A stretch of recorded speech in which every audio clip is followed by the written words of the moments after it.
Halo teman-teman semua.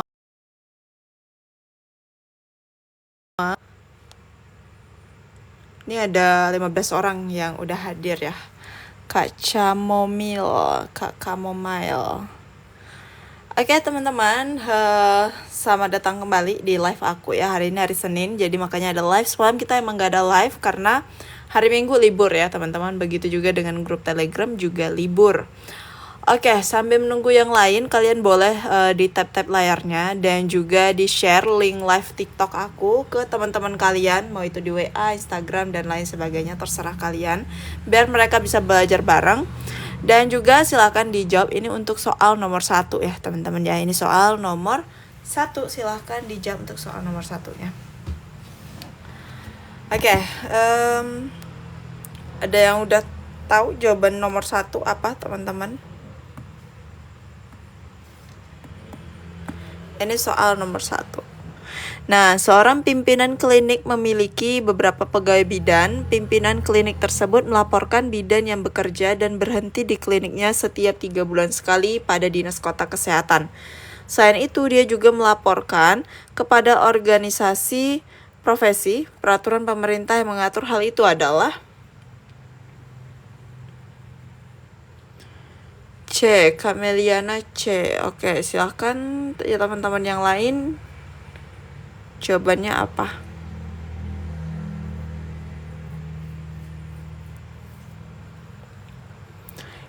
Undang-undang kebidanan. Oke, kita lihat ya nanti jawaban yang benarnya teman-teman ya. Ini udah 87 orang yang hadir. Oke, ada yang C, ada yang E, ada yang A juga. Ya, silahkan dijawab teman-teman. Oh ya, semalam itu aku ada promo gede-gedean juga tuh, potongan 20.000 ya untuk setiap pembelian ebook. Semalam tapi sayangnya udah kehabisan teman-teman. Semalam udah kehabisan karena memperingati Hari Internasional Midwife ya teman-teman ya. Hari bidan sedunia. Nah, sayang banget nih yang gak kebagian voucher potongan gratisnya teman-teman. Lumayan ya, 20.000 potongannya. Jadi 120.000 cuman bayar 100.000 doang. Ada promo lagi kapan Kak? Nah, Kak Meliana jangan lupa ya di follow IG-nya Lolos ASN. Jadi di IG Lolos ASN itu selalu banget nanti dapat info-info terbaru ya. Atau malam ini aku adain promo lagi, yang semalam aku lanjutin lagi. Terakhir hari ini gimana? Ada yang setuju nggak? Komen dong kalau setuju. Kalau misalnya yang setujunya itu rame, aku tambahin lagi batas vouchernya teman-teman. Aku tambahin lagi promonya. Aku perpanjang lagi masa promonya kalau pada setuju nih. Karya B. Oke, nanti kita lihat ya jawabannya kira-kira mana yang benar.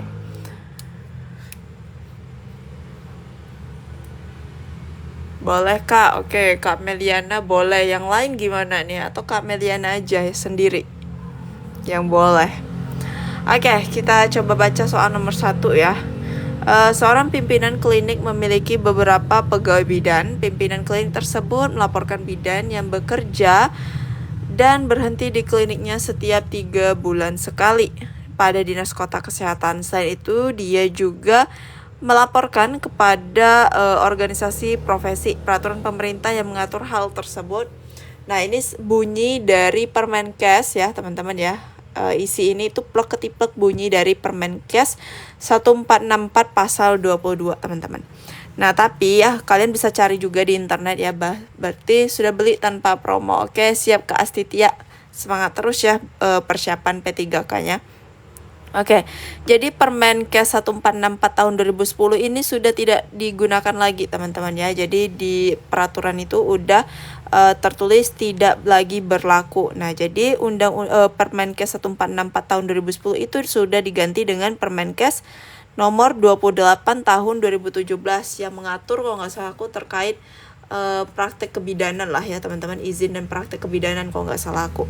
Nah, nanti aku coba share ya materinya ya. Aku share nanti terkait Permenkes nomor 28 tahun 2017 dan juga Permenkes 1464 ya teman-teman tahun 2010.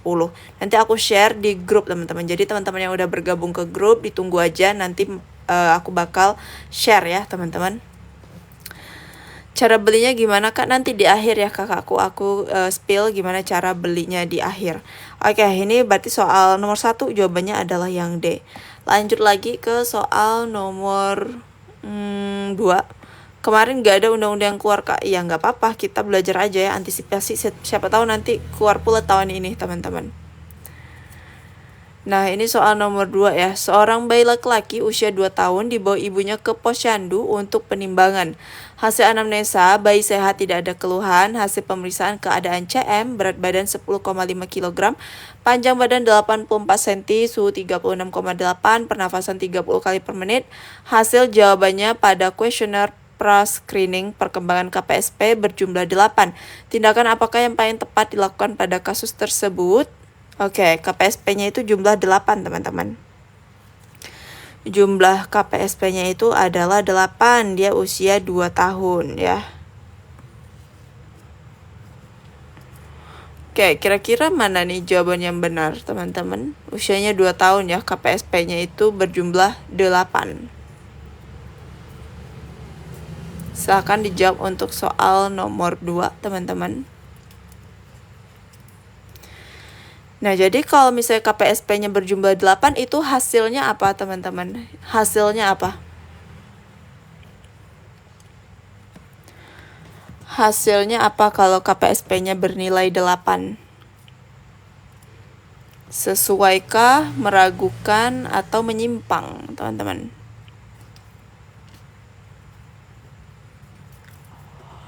Oke, jadi 10 sampai 9 ya, ini kalau nggak salah aku pernah kasih modulnya ya semalam, hari Sabtu ya kalau nggak salah aku ada kasih modulnya. Admin kirim ke grup ya, terkait perkembangan bayi teman-teman dan juga balita ya, KPSP juga. Nah 10 sampai 9 itu adalah artinya sesuai dengan perkembangan, atau aku singkatin aja dengan S ya teman-teman ya, S. Nah, kemudian untuk KPSP bernilai 8 sampai 7 itu nilainya adalah meragukan ya, teman-teman ya. Aku singkat dengan M. Kemudian kalau di bawah 7 ya, di bawah 7 itu menyimpang, teman-teman ya, menyimpang hasilnya.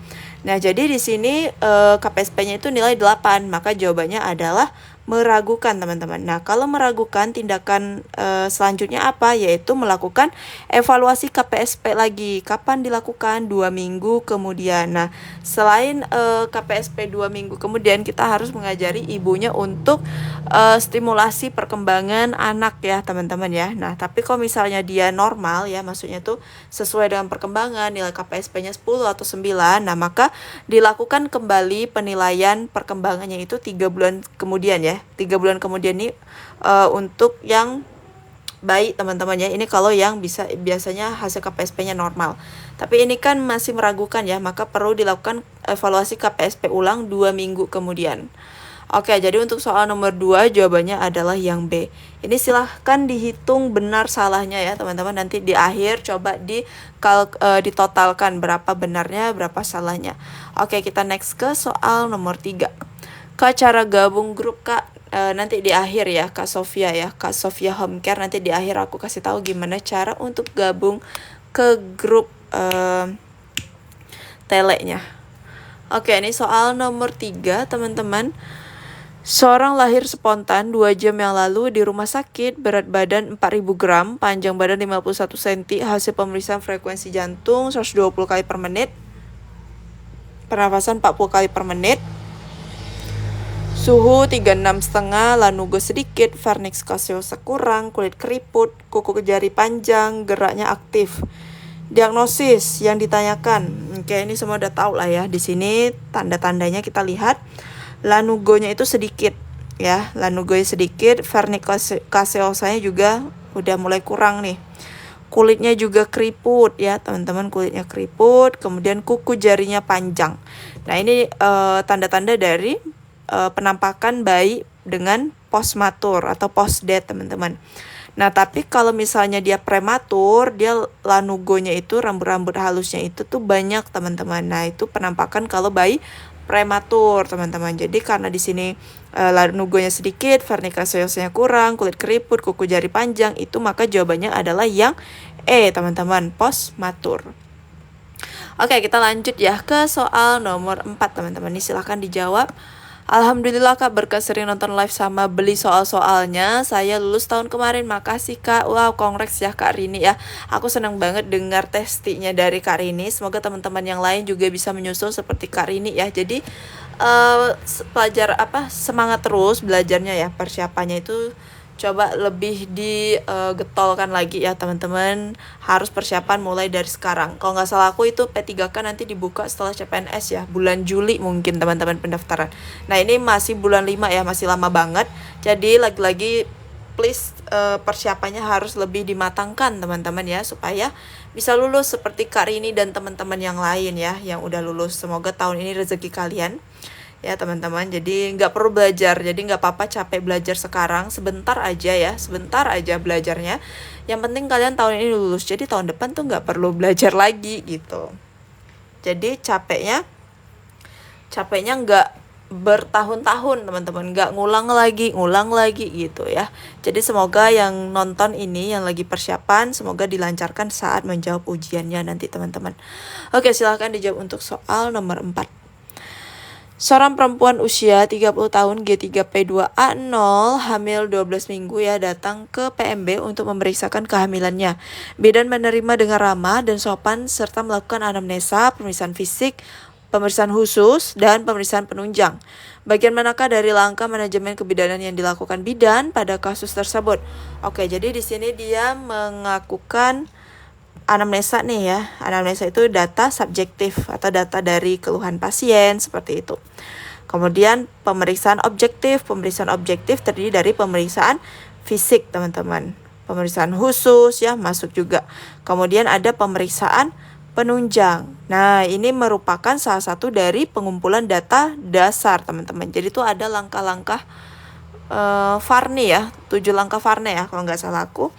Itu ada pengumpulan data dasar, ini yang pertama sekali teman-teman. Kemudian interpretasi data ya, interpretasi data itu untuk apa?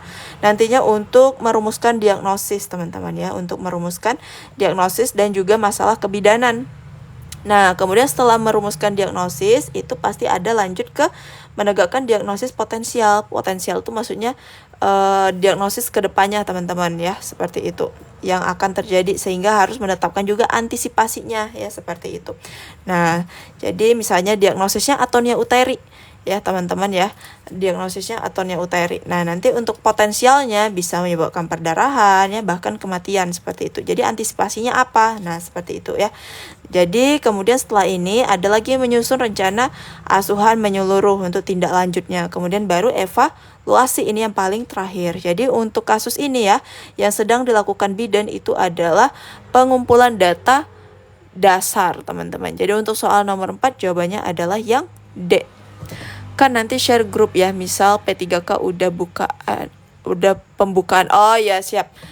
Kalau misalnya P3K udah ada pengumuman pembukaannya, aku bakalan share nanti di grup tele ya teman-teman ya. Jadi buat kalian yang udah bergabung di grup tele, sering-seringlah online teman-temannya. Jadi nggak rugi-rugi kali gitu loh, uang kalian udah dibelanjain untuk beli ebook, untuk gabung ke tryout, jadi ke grup Telegram. Jadi sayang banget kalau misalnya nggak dipelajari grupnya teman-teman ya, kuisnya juga dilewatin, nggak diikutin, tuh sayang banget. Oke, kita lanjut lagi ke soal nomor 5. Apa grup tele Kak mau gabung grup tele, grup WA ada? Untuk grup WA nggak ada ya teman-teman, khusus grup tele.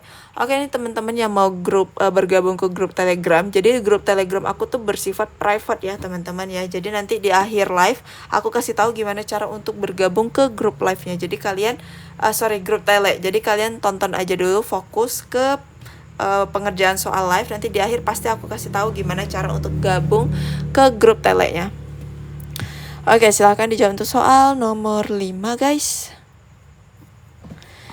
Oke, kita fokus dulu ya, pembahasan soal dulu nih. Seorang wanita usia 22 tahun, P1A0, pasca melahirkan spontan 6 minggu yang lalu datang ke PMB untuk berkonsultasi hasil anamnesa bayi lahir mati ingin menunda kehamilan dalam 1 tahun dan menggunakan kontrasepsi suntik 1 bulan. Belum haid kembali, hasil pemeriksaan KU baik, tekanan darah 120/80, nadi 84, pernafasan 20 kali per menit, suhu 37, tidak teraba. Ini tidak teraba TFU ya maksudnya teman-teman. Bagaimanakah sikap tepat pada kasus tersebut? Oke, jadi di sini ya semua dalam batas normal, kemudian dia baru aja postpartum tapi bayinya itu lahir mati. Nah, dia rencana untuk menggunakan suntik 1 bulan atau siklo teman-teman. Tetapi dia belum haid teman-teman ya. Kira-kira mana nih jawaban yang paling tepat? Kapankah dia harus bisa ber-KB ya teman-teman? Nah, yang A langsung memberikan kontrasepsi, B meminta menunggu siklus menstruasi berikutnya, C melakukan penapisan, D menyarankan diskusi dengan suami, E menyarankan tidak menggunakan KB. Oke, ini rata-rata jawabannya banyak yang B ya, meminta menunggu siklus menstruasi berikutnya. Kenapa harus menunggu siklus menstruasi berikutnya? Ada yang bisa jelasin nggak teman-teman? Coba dong komen, ada yang bisa jelasin nggak nih? Ada yang bisa jelasin kenapa kalian rata-rata pilih yang B, yaitu menunggu siklus menstruasi berikutnya? Kenapa tidak langsung beriin aja suntik KB-nya teman-teman? Takut hamil lagi. Oke, Kak Imelda takut hamil lagi ya. Siap. Takut sudah berhubungan, memastikan bahwa tidak ada pembuahan. Oke, benar ya. Nah, jadi ya teman-teman ya, di sini kan dia postpartum 6 minggu ya teman-teman, kemudian bayinya lahir mati dan dia ingin pakai suntik sebulan teman-teman.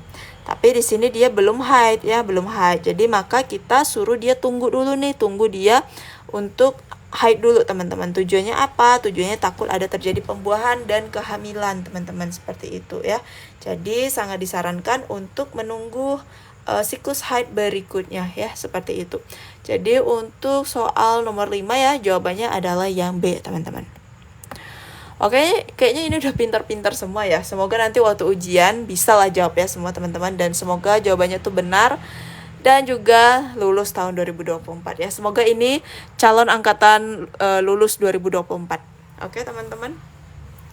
Oke, kita lanjut ya ke soal nomor 6. Nah, ini dia soal partograf. Soal partograf keluar teman-teman ya. Mungkin soal partografnya contohnya kurang lebih seperti ini. Amin. Oke, amin 1000 kali ya teman-teman ya. Kemarin kalah di ranking Kak. Oke, semoga tahun ini ranking 1 ya buat kakak siapa nih? Kak Marcel. Semoga tahun ini jadi ranking 1. Jadi persiapannya harus dimatangkan lagi ya. Jadi jangan sampai kalian males-malesan. Ya, satu lagi, baca soal harus teliti.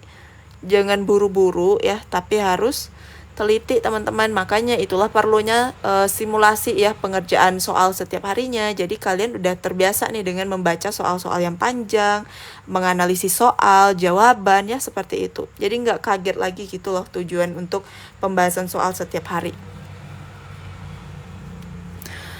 Oke, silahkan aku baca ya soal nomor 6. Nyonya V, usia 32 tahun, G3P2A0, usia kehamilan 41 minggu, 3 jam yang lalu datang ke BPM, pembukaan 5 cm. Ketuban sudah pecah dan air ketuban berwarna hijau. Kepala Hodge 2, bidan selalu melakukan observasi kondisi pasien secara berkala ke dalam lembar patograf sebagai pendokumentasiannya dalam pertolongan persalinan. Apakah simbol pengisian air ketuban di lembar patograf pada kasus tersebut? Oke teman-teman, nah di sini air ketubannya warna apa ya tadi? Warna hijau ya. Nah, warna hijau ini pasti mengandung mekonium. Nah, lambang mekonium apa ya? Lambang mekonium itu M ya teman-teman ya, M. Kalau jernih itu J, kalau utuh itu U. Kalau K ini kering ya teman-teman ya, kalau nggak salah aku kering. Kalau D ini dia air ketubannya campur dengan darah, seperti itu. Oke, jadi untuk soal ini ya, soal nomor 6 itu jawabannya adalah yang D, bercampur dengan mekonium sehingga berwarna hijau. Ya, kering atau keruh Kak. Oke, siap. Jadi untuk soal nomor 6 ya, jawabannya adalah yang D. Kita lanjut lagi ke soal nomor 7 teman-teman. Kalau ranking yang dibutuhkan 6, saya ranking 7. Aduh, sakit hati banget tuh Kak Wiwit ya. Pasti sakit hati banget lah. Tinggal 1 langkah lagi ya, tapi Ya sayangnya memang belum rezeki ya. Semoga tahun ini Kak Wiwit lah rezekinya. Dan teman-teman yang lagi belajar di live aku, semoga kalian dilancarkan untuk menjawab soal ujiannya ya. Dan semoga ranking 1 semua nih yang nonton, ada 207 orang ini, semoga ranking 1 semua di instansinya masing-masing ya. Oke, ini silahkan jawab soal nomor 7. Ini soal terkait IMD teman-teman. Amin, amin, amin, amin, amin, amin ya guys ya. Pokoknya doa yang terbaik dari aku buat kalian semua, apalagi buat kalian yang mati-matian berjuang persiapan dari mulai sekarang sampai nanti ujian babak belur ya teman-teman. Semoga digampangkan lah untuk menjawabnya. Ini teman-teman masih semangat ya teman-teman ya, persiapan untuk belajarnya masih semangat nggak nih? Masih lah ya, aku aja nyari soal buat kalian tuh semangat banget. Masa kalian yang mau ujian nggak semangat? Ngatasi grogi gimana Kak pas jawab soal?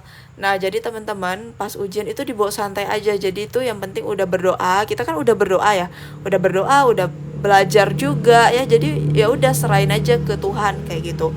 Jadi kalau emang rezekinya tahun ini ya pasti dikasih kelulusan gitu. Jadi sebenarnya itu sih salah satu bisa mengatasi grogi waktu ujian. Aku juga dulu gitu waktu tes sama seperti kalian.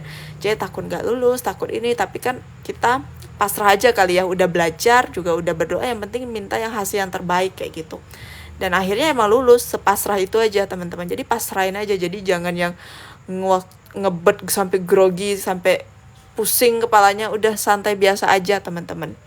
Emang sih kalau ngomong gampang, tapi setidaknya aku juga pernah ngerasain kok di posisi kalian kayak gitu. Fokus ke soal, rajin latihan soal, try out, simulasi segala macam, pasti lama-lama itu groginya berkurang ya, karena emang udah terbiasa aja gitu sama ngerjain soal. Oke, ini soal nomor 7. Rata-rata jawabannya adalah yang C. Meningkatkan produksi oksitosin. Oke, apa yang terjadi jika oksitosin meningkat teman-teman? Ada yang bisa tahu nggak? Sehingga kenapa kalian rata-rata pilihnya jawaban yang C?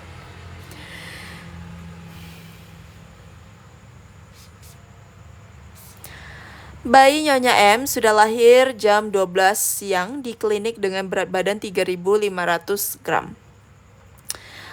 Jenis kelamin perempuan, kemudian panjang badan 46 cm dan bidan segera mengeringkan, potong tali pusat dan melakukan IMD. Setelah bayi lahir, bayi di IMD pada ibu akan berakibat. Oke, ini tuh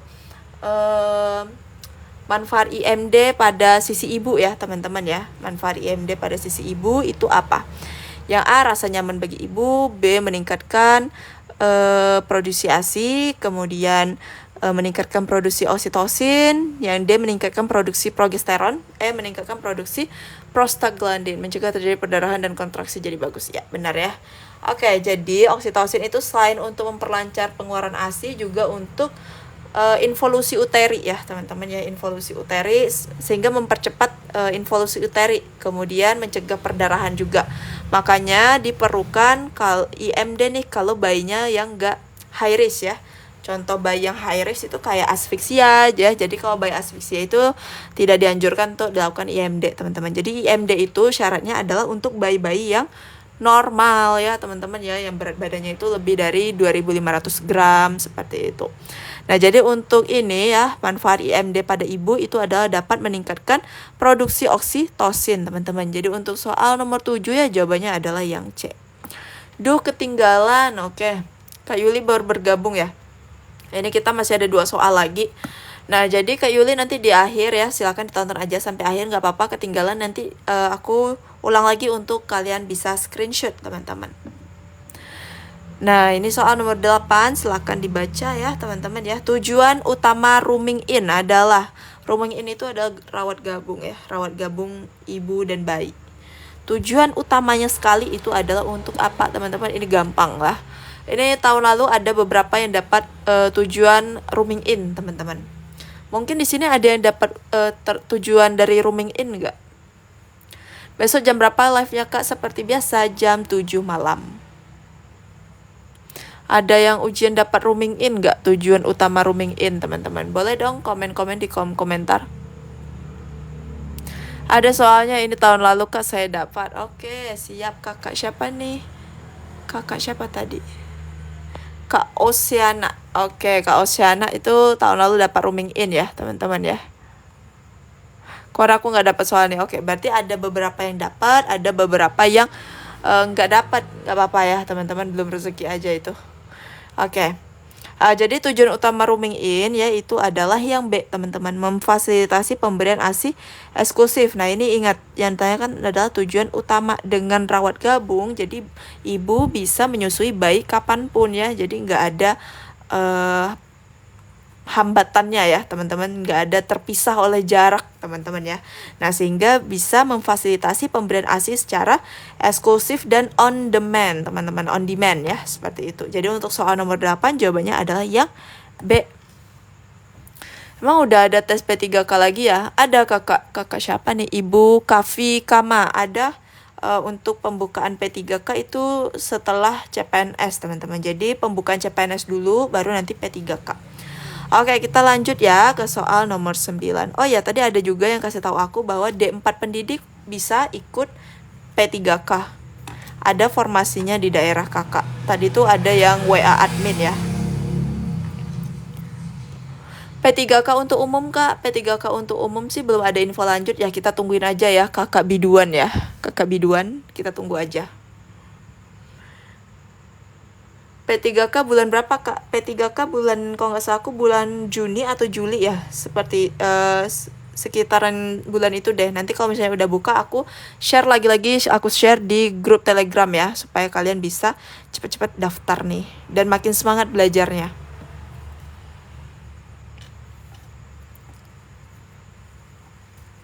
CPNS D3 bidan ada nggak ya, Kak? Kalau CPNS untuk nakes itu setahu aku untuk instansi pusat aja. Jadi instansi daerah itu setahu aku kok nggak ada, teman-teman. Yang untuk instansi daerah itu adalah ini apa namanya tuh? Untuk instansi daerah itu P3K, teman-teman. Tapi kalau CPNS-nya pusat untuk yang nakes dan guru ya. Nakes dan guru. Grup Telegram apa namanya, Kak? Mau gabung? Nanti di akhir aku kasih tahu. Satu soal lagi ya. Oke, kita bahas aja. Nah, ini apa nih jawabannya nih? Perkembangan motorik kasar apakah yang sesuai dengan kasus tersebut? Usia 4 bulan, teman-teman. Motorik kasar usia 4 bulan apa?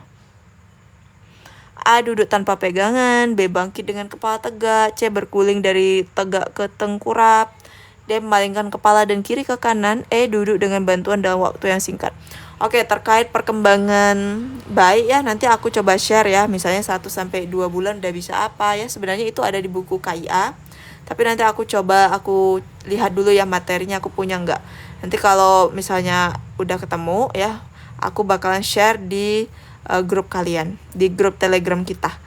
Oke, jadi untuk soal nomor 9 ya, perkembangan motorik kasar pada usia 4 bulan itu adalah berguling ya, teman-teman. Berguling dari tegak ke tengkurap, teman-teman. Nah, itu otot lehernya kan udah semakin agak kuat, jadi dia udah bisa berguling dan juga tengkurap. Oke, jadi untuk soal nomor 9 ya jawabannya adalah yang C. Oke, kita next ke soal nomor 10. Nah, ini soal yang terakhir, silahkan dijawab. Ini terkait hormon ya. Hormon tuh banyak banget tahun lalu keluar ujian ya. Kira-kira kalian ada dapat hormon apa aja nih? Hormon ini ya, hormon yang penyebab konstipasi pada ibu hamil itu ada. Kemudian hormon apa lagi ya? Terkait ini deh. Menopause, teman-teman. Menopause seperti itu. Banyak banget lah kalau soal hormon ya. Nah, salah satunya ini ya, silahkan dibaca untuk soal nomor 10. Seorang wanita usia 20 tahun merasa hamil 6 bulan, datang ke PMB ingin memeriksakan kehamilan dengan keluhan banyak keluar cairan dari kemaluan. Hasil pemeriksaan cairan bening tidak berwarna dan berbau sejak 3 hari yang lalu. Hasil pemeriksaan tekanan darah 110/80, suhu 36,6, nadi 78 kali per menit, tampak pengeluaran cairan bening per vagina.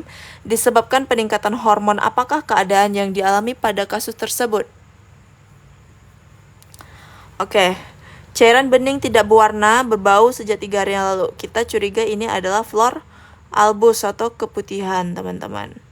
Nah, penyebabnya apa nih? Adanya peningkatan hormon apa nih sehingga mengalami keputihan pada ibu hamil? Nah, sebenarnya keputihan pada ibu hamil itu normal-normal saja ya, teman-teman, asalkan keputihannya itu dalam batas normal. Nah, itu karena adanya peningkatan hormon apa? Progesteron, estrogen, HCG, FSH, atau LH, teman-teman. FSH itu adalah follicle stimulating hormone, ya. Follicle itu kan ovum ya, kalau nggak salah aku. Nah, jadi di sini yang penyebab peningkatan hormon apa sehingga menyebabkan keputihan pada ibu hamil, itu salah satunya adalah peningkatan hormon estrogen, teman-teman ya. Jadi makanya kadang kita mau haid itu kan ada keputihan dikit ya, teman-teman, itu akibat adanya peningkatan hormon estrogen, teman-teman, seperti itu. Nah, jadi di sini ya untuk soal nomor 10 jawabannya adalah yang B. Oke, sama juga misalnya ada kasus remaja mengalami keputihan nih. Nah, itu penyebabnya hormon apa? Ya hormon estrogen, kayak gitu teman-teman ya. Seperti itu. Nah, jadi untuk soal nomor 10 jawabannya adalah yang B. Kak, live-nya nanti sampai mau tes P3K nggak? Jelas, Kak Riz. Nanti live-nya itu sampai mau ujian P3K. Pokoknya kalau kalian udah selesai sama ujian baru berhenti live-nya, teman-teman. Dan aku bakal kangen banget sama kalian ya. Apalagi sama tahun lalu tuh udah sering banget live, sekali berhenti aku ngerasa kangen banget gitu. Oke, nah tadi ada yang mau bergabung ke grup Telegram ya. Nah, di sini aku bakal kasih tahu gimana cara untuk bergabung ke grup Telegram. Oke, nah buat kalian yang mau bergabung ke grup Telegram, teman-teman, jadi grup Telegram ini bisa kalian dapatin setiap kali pembelian ebook tahun 2024, teman-teman. Nah, ebooknya itu adalah yang ini. Nah, nih solusi sukses P3K Bidan. Jadi kalian bisa follow aja nih, follow IG-nya Lolos ASN, kemudian nanti klik aja link WhatsApp ini, teman-teman ya, untuk chat admin kalau misalnya kalian mau bergabung ke grup Telegram ya. Jadi grup Telegram itu dapat setelah kalian pembelian ebook tahun 2024, teman-teman. Jadi kalau misalnya kalian beli yang edisi lama itu nggak dapat grup Telegram. Grup Telegram itu khusus untuk yang pembelian ebook tahun 2024. Nah, ini kira-kira perlu aku perpanjang lagi nggak nih promonya? Perlu aku perpanjang promonya nggak nih, teman-teman? Dari yang 120.000 jadi 100.000 aja. Gimana? Kalau misalnya kalian mau dapetin promonya ya, teman-teman ya. Kalau kalian mau dapetin promo 20.000, potongan 20.000, itu kalian silahkan follow aja akun Instagram Lolos ASN ya. Kemudian nanti screenshot bukti kalau kalian udah follow akun IG Lolos ASN, kemudian kalian silahkan chat admin di sini. Dan ini promonya lagi-lagi aku perpanjang hanya untuk malam ini aja. Jadi besok nggak ada lagi, teman-teman ya. Besok udah kembali ke harga normal, yaitu 120.000. Jadi lumayan banget nih, potongan 20.000 bisa beli nasi goreng ya, bisa beli nasi padang kayaknya deh, satu bungkus ya. Oke. Nah, jadi di sini kalian langsung aja ya di follow akun Instagram Lolos ASN, kemudian silakan klik WA di sini. Kemudian untuk pembelian ebook ya nanti bakal dibahas oleh adminnya satu persatu. Kemudian selain itu setelah kalian transfer ya bakalan dikasih ebooknya tahun 2024 dan juga link grup Telegramnya sesuai dengan pendidikan terakhir kalian D3 atau D4 ataupun S1, teman-teman. Nah, seperti itu. Jadi di grup Telegram kita sering bahas soal-soal ya, soal kasus, soal undang-undang segala macam ya, teman-teman. Sehari itu ada 3 kali kuis dan juga penjelasan kuisnya juga menggunakan video. Nah, untuk ebook itu udah lengkap banget ya. Soalnya itu nggak hanya soal kebidanan, tapi ada soal manajerial juga, sosiokultural, dan juga wawancara di dalamnya. Untuk video, untuk pembahasan itu full dengan video semua, teman-teman ya. Jadi semua di sini aku pembahasan full dengan video. Jadi nggak ada lagi tuh pembahasan secara tertulis, teman-teman ya. Jadi menurut aku murah banget lah ya, potongan 20.000 nih loh, cuma 100.000 kalian udah dapetin ebook, udah dapetin grup Telegram juga, dan pembahasan soal di grup Telegram itu sampai kalian ujian, teman-teman. Jadi nggak ada cuman sebulan 2 bulan, sampai kalian selesai ujian kita selesai juga lah pembahasan di grup Telegram ya. Jadi murah banget dong, 120.000 ataupun 100.000 ya, teman-teman. Jadi langsung digercepin aja karena promonya hanya untuk malam ini aja, teman-teman. Oke, kita kembali ke soal tadi. Adakah yang mau screenshot? Ya, ini soal screenshot, silahkan diulang. Kita nggak kirim lewat ekspedisi JNT, Shopee Express, ataupun JNE ya, teman-teman. Kita kirim langsung di WA. Jadi dia bentuk flipbook ya, bentuk softbook, PDF ya, teman-teman. Linknya kita kirim di WA. Makanya teman-teman itu pakai video pembahasannya. Kayak gitu ya. Kak ada di YouTube kan? Apanya yang di YouTube Kakak Resi? Kalau misalnya videonya ini nggak bermasalah, nanti insya Allah aku bakalan upload ulang ya di YouTube. Oke, Instagram ya, iya Kak Boven. Kak Boven nanti boleh aja langsung klik link WA di Instagram Los ASN ya untuk order ebook.